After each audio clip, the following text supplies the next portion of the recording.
guys, and welcome back to my kitchen. On today's video, we'll be making tiger nut, sweet, natural, juicy tiger nut. So here is my dates, my tiger nuts, my groundnut, my pineapple, and my coconut. Please guys, if you want to make tiger nuts, here is a tip for you.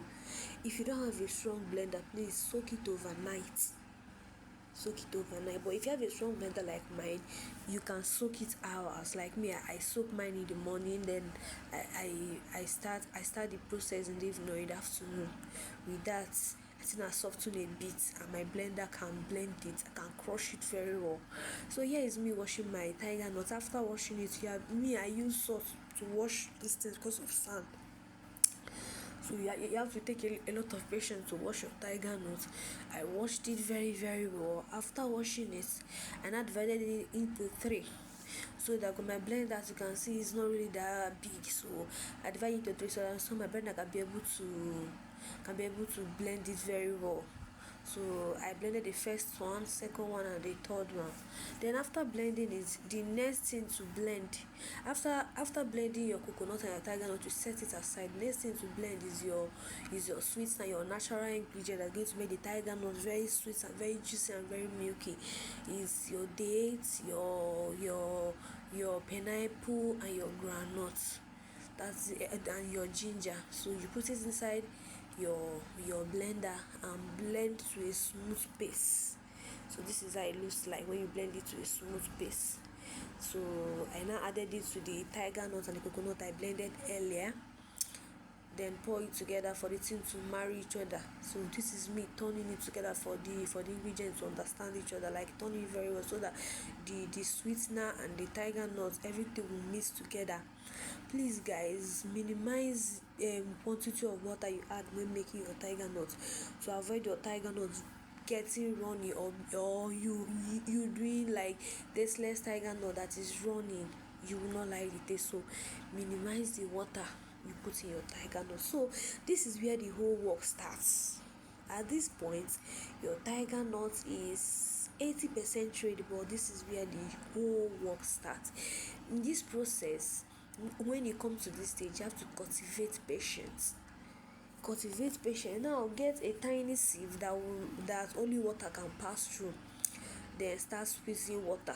Use your spatula or use your turning stick to start doing it this way. I'm doing it in this video. Start squeezing it out, but you have to, this takes a lot of time.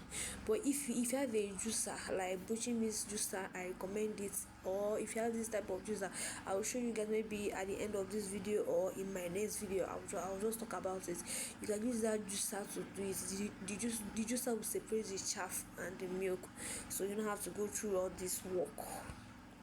And not stress yourself, because in this life we don't modernize things for us that you don't need to stress yourself in the kitchen again. A few minutes they are done. So I will maybe use a juicer, or if you have a cheesecloth, you can use a cheesecloth.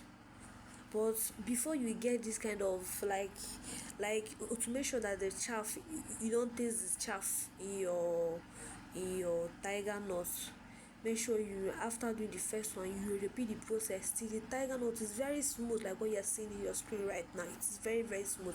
There is no chaff or nothing inside it. Then after, now for your tiger nut to last for a long period of time, you need to add ice block. If you add ice block to your tiger nut, I bet you it's not going to spoil. You can leave it in your freezer for 1 month, 2 months, but don't put it in.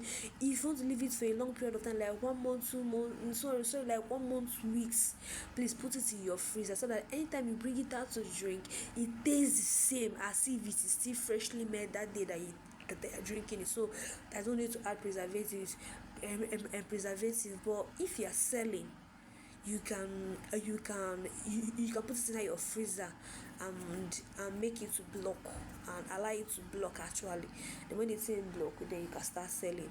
With that, it will not spoil. So this is me when you are turning the tiger nut milk inside your container. Like I said, I don't have a funnel, so what I do is to take the bowl, pour the tiger nut inside my blender, then from there transfer it into the container. So when you are pouring it inside this container, you will see that at the damp part of it, you still be seeing some little chaff remaining. So you will just take that one away. Now guys, this is our